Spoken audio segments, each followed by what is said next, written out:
il a fallu sortir de la gare. C'était pas une masse à faire pour les filles que nous sommes qui ne sont pas habituées aux remontées mécaniques.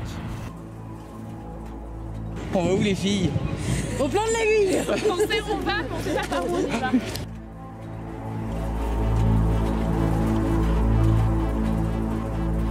Et puis ensuite, on a fait une petite variante. On a décidé que c'était sympa de passer par le fil de l'arête qui menait donc jusqu'au col où on devait faire l'attaque.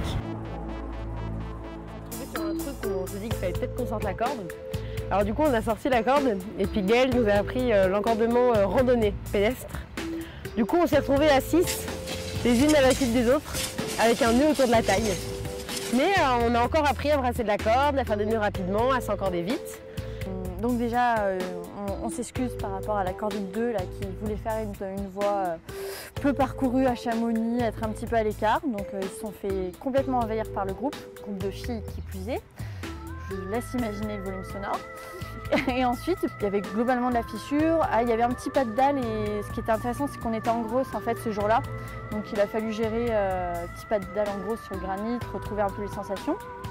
Et par contre, au niveau des fissures, je trouve que ça s'est quand même globalement plutôt bien passé. Je crois qu'on a tous vu le bénéfice d'avoir fait de la fissure aux États-Unis à l'automne dernier.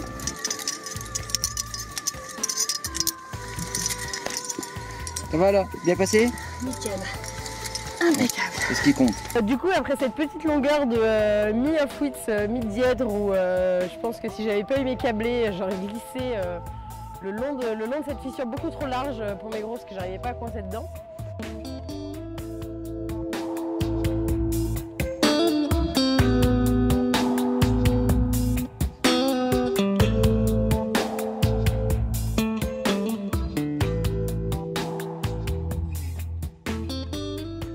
Et après, la longueur d'après, ça grimpait plus. C'était des genres de mi-cannelure, mi-fissure encore. Donc là, on a pu rebosser la technique des verrous de main.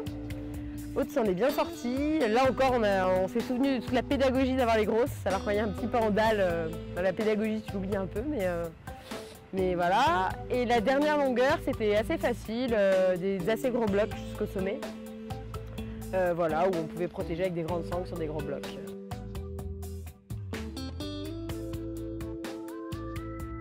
Alors, arrivé au sommet, petit débat. Donc les premières, elles anticipent comme on a bien appris et elles anticipent le rappel. Manque de bol, c'est pas l'option retenue. Donc on désanticipe, on redéfait et on redescend en désescalade.